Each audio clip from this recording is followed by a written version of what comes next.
Hello, folks. Good morning. This is Susan here reporting from home. I want to tell you that for years my father and his angels have been telling me to write, to write these things which I have shared with you. I feel no shame.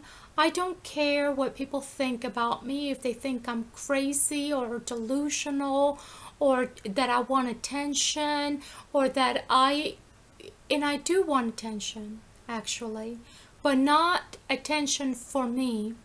I want you to hear what I have to say to you in my message. I do not want my message to be confused and contorted and misunderstood. What I experienced while living with Miss Diana Miller and her husband in Mobile, Alabama in early 2018, I felt like I was going to have a heart attack. This is shortly after Alexander was taken.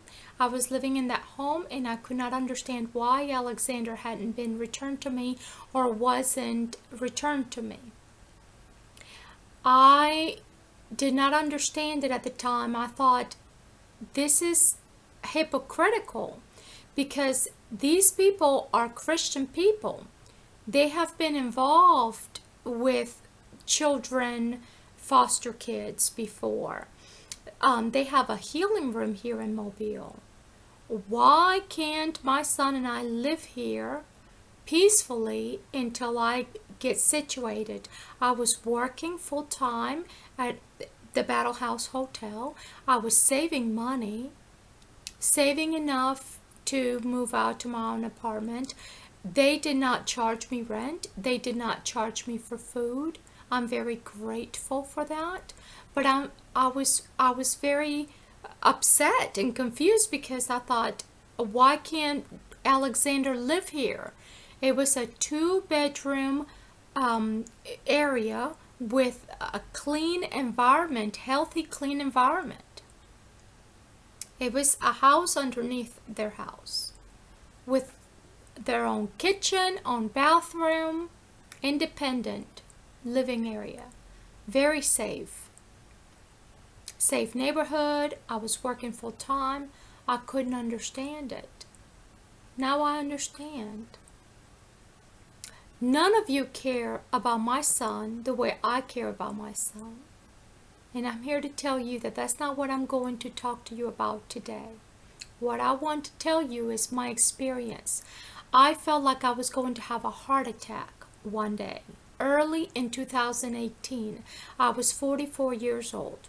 And I thought, well, maybe because I've smoked in the past, I wasn't exercising as I should have been, and I thought that a combination of those things were affecting my heart, and I thought that I was going to have a heart attack because I have taken birth control pills in the past, and not that I was a heavy smoker. I've only smoked very, very small amount in my entire life. However, it does contribute. So I thought, well, because of my past exposure to cigarettes, my combination with birth control, and my lack of physical, cardio, is contributing to this. And I thought for sure I was going to have a heart attack. My father said to me, lay down, lay down. And so I lay down in the bed, and he said, open up your airway.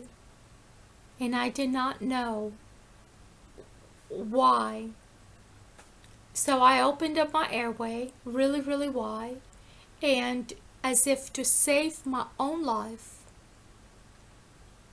And I felt like something was in my chest, so much pressure, and then it started coming up here, like something needed to come out. When you're holding back some truth, you're holding back a secret, or you're holding back, it's not good for us. This speaking the truth will deliver you. wherever you are, whether you are a prisoner or not, whether you are in law making or in politics or in the medical field.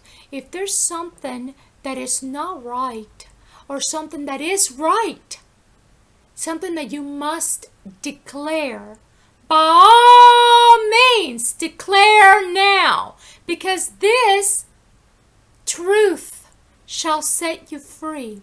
It will deliver you. Delivering this truth will deliver you and us, because we are the body. We are here to give and receive, just like our cells inside. They're working together to maintain the health of the body. When we go up to the heart, we receive oxygen. And then we come back down to deliver oxygen. If this circulation does not continue, we die. Our tissues die, something doesn't work well, and then our whole body begins to shut down. We need to understand that we are the body, that there is something larger than us. We need to look through the window and see beyond the grid. I will prove it to you. Prior to this feeling of anxiety and pressure, I had the sensation of being lifted. And I envisioned it was like a trance state. You cannot wake up. You cannot alter it. You cannot. All you do is experience the ride. This was not a dream. This was not a vision. This was a trance state, and I was not on drugs or medicated or anything like that.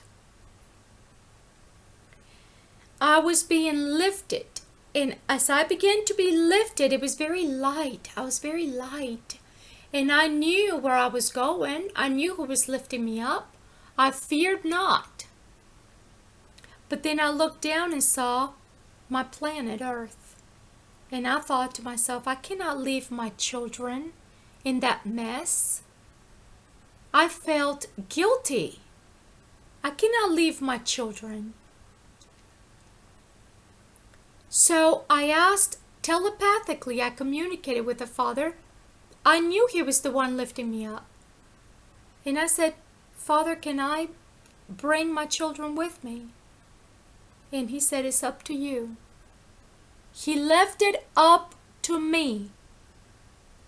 And so I grabbed Mother Earth with my tiny little fingers.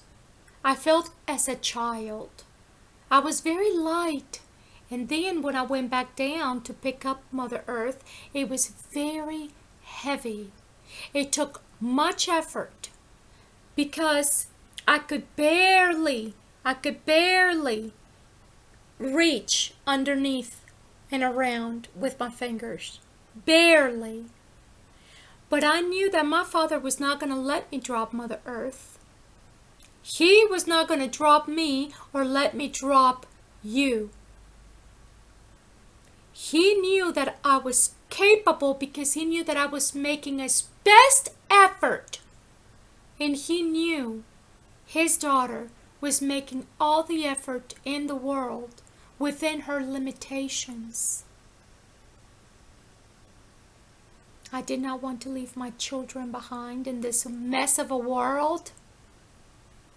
I knew there was something better.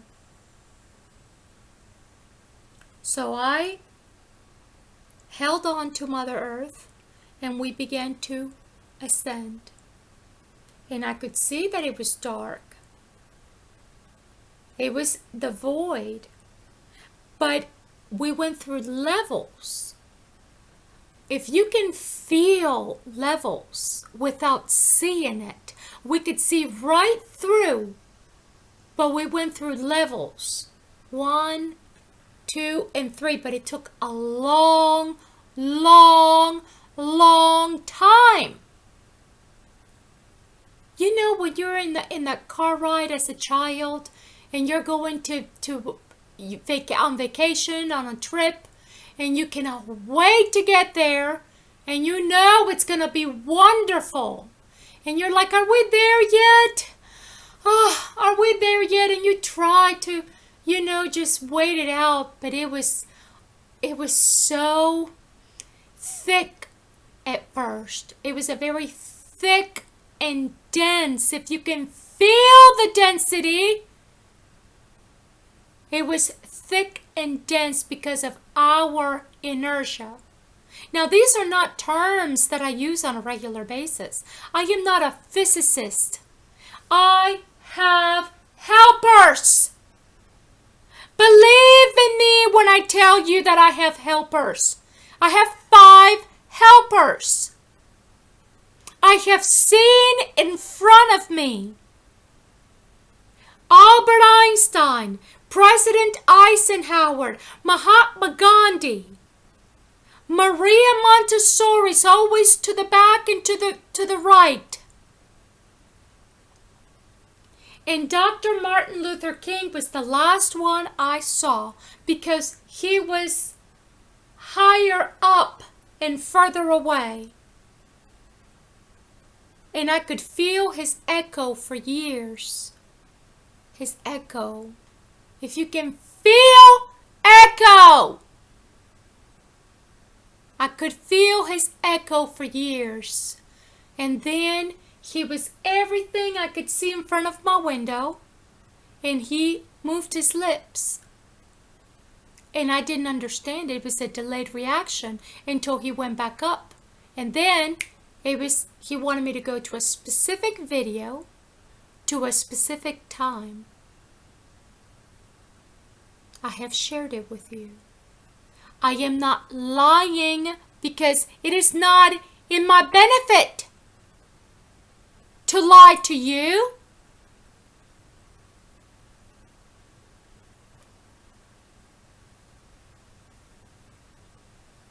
I have 5 helpers on my table of truth and transparency, and I want to share this with you. In order for me to comprehend the message that I was receiving, which was of most important and much responsibility, and the delivery needed to be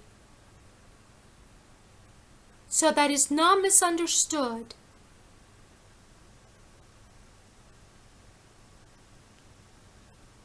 I needed helpers, and God knows my limitations. I was a very artistic, dreamy kind of girl. I always liked to look out the window and just, doodle and, I was a very sweet child. But I always had faith in God. Since I was a child, I knew my Papa existed. There was no doubt. And I looked out the window when I was 8 years old.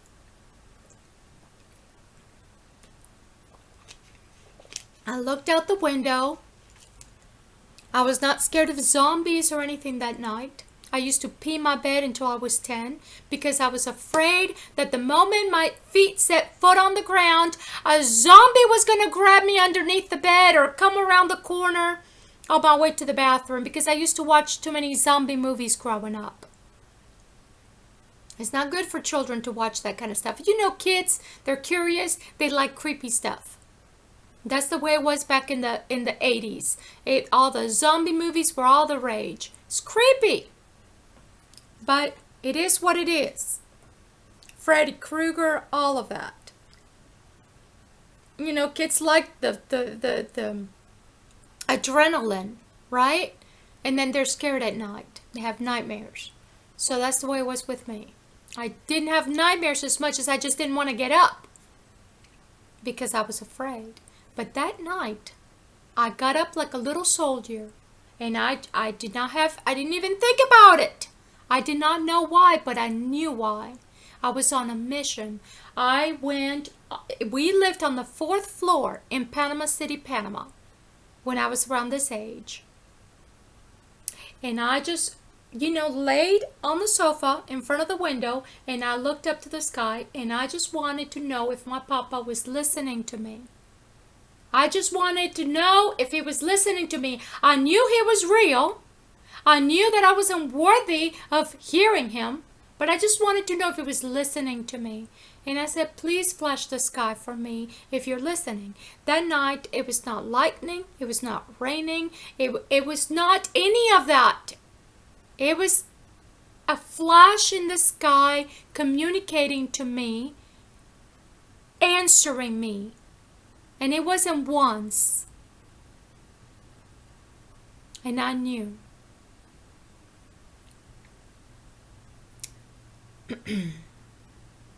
Then, at the age of 19, prior to joining the service, I lost my brother Stephen.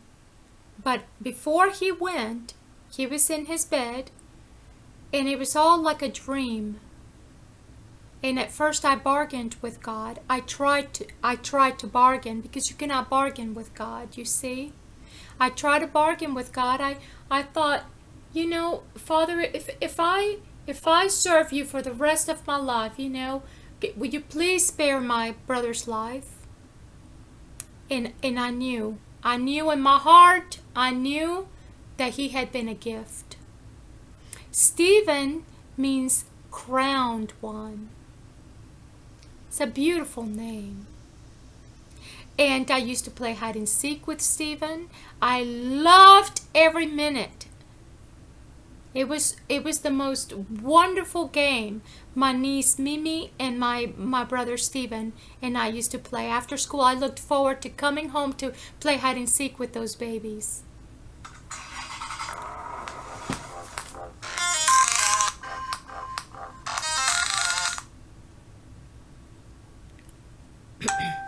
I apologize. So, when I was 8 years old, I knew. And when I was 19, I knew. I said, Father, I want to serve you for the rest of my life. And this is right before I joined the military. So I knew, and I thanked my Father for my brother. I knew that he was a gift.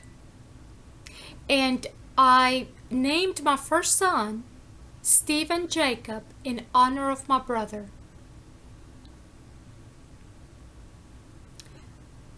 I have not lost my faith through all of this.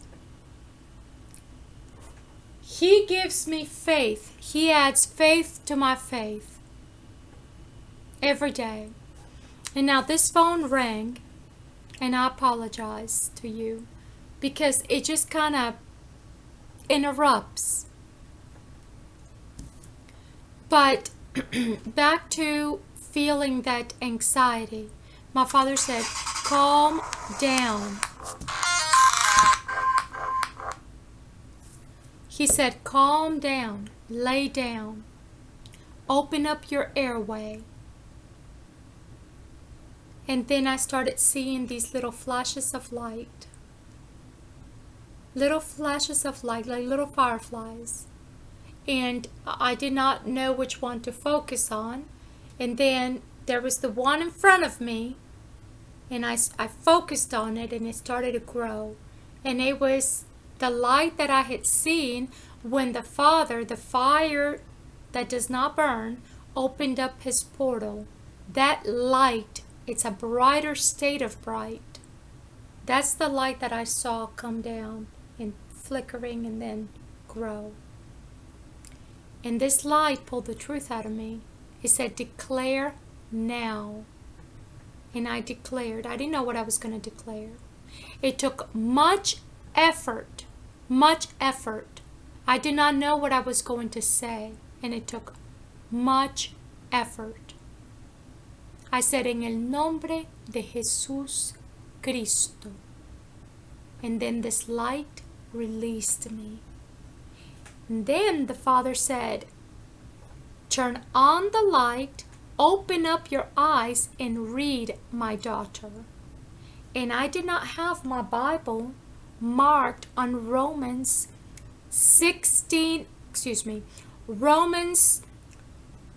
11, 25 through 36, and all of Romans 12. I did not have my Bible marked on the Romans. But that's what he wanted me to read.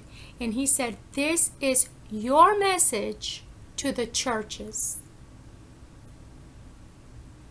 And he had me read it in my native tongue, Spanish.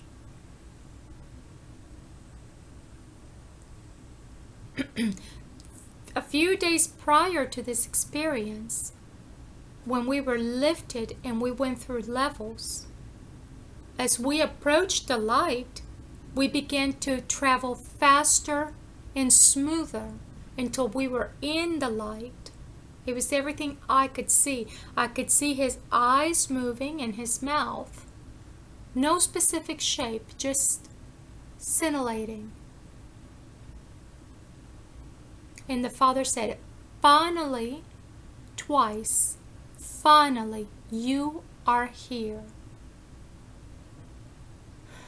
Because it took me that long to go back to the Father. All of this distraction, all of this, you know, but there's always a proper time. So, I just want to tell you that there is a fire that does not burn the believing men and women. I'm not getting paid for this. I am not preaching you something that is false.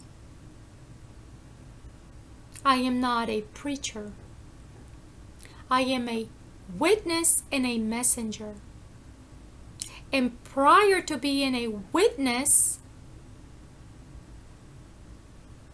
I guess I was a witness to the light first at the age of 8.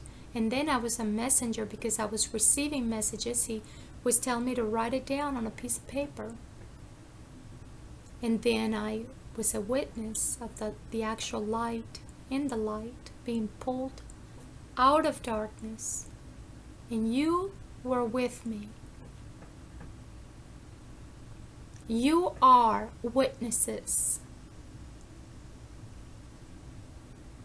Men, women, Jews, non-Jews, in the East or in the West, whether you're free or in prison, whether you're gay or straight, whether you're legal or illegal, we all shall meet in the middle at the cross of Jesus. Jesse us, Jesse us, Jesse, Judah, the stick of Judah and the stick of Joseph, which is in the hand of Ephraim, shall become one in my hand. And this is one tree on both sides.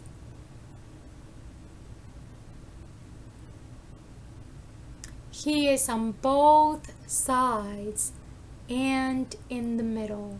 He is for you and for you because you are His children. Before He accomplishes something, He says, write it down and it will be. I will prove it to you.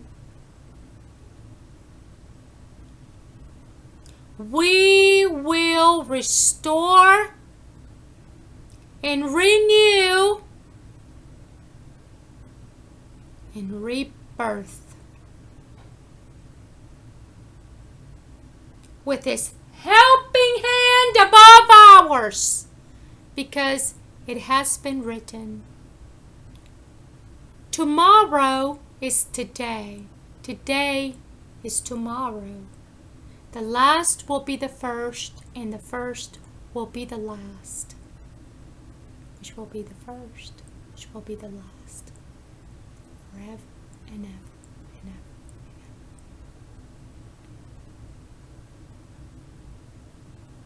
May y'all have a great day. May He prosper us. He is a God of health. He told those sick people and those blind people, your faith has healed you. He wants bone to bone, brother to brother, sister to sister, coming together as a humanity, as the body.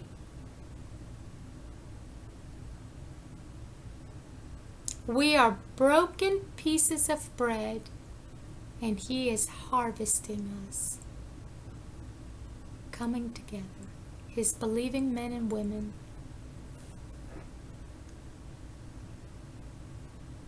He wants us to forgive and love one another as He has forgiven us.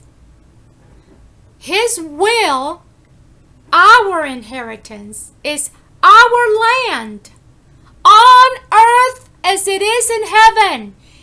Israel, also known as Jacob, had 12 tribes. 12. And we are Jews and non-Jews. We are the believing men and women. We are Israel. And we will inherit our land, our Eden restored, new, with His helping hand above ours. Read your books according to your culture and your language and your religion, because He is above all of that. It is not wrong to praise Him in your way, in your language, and according to your customs. It is not wrong. He is a God of freedom, and it is your freedom. It is your freedom and your right to praise Him the way you know how. So let us not invalidate one another. Let us put our notes together, our notes from our books, and let us read. Let us see the music. The strings go right up to Him. Praise God, one true God above all humanity. He loves us and has forgiven us, even though we don't deserve it. Today is tomorrow. Tomorrow is today. It is done. So you too forgive and love one another as He has loved and forgiven us.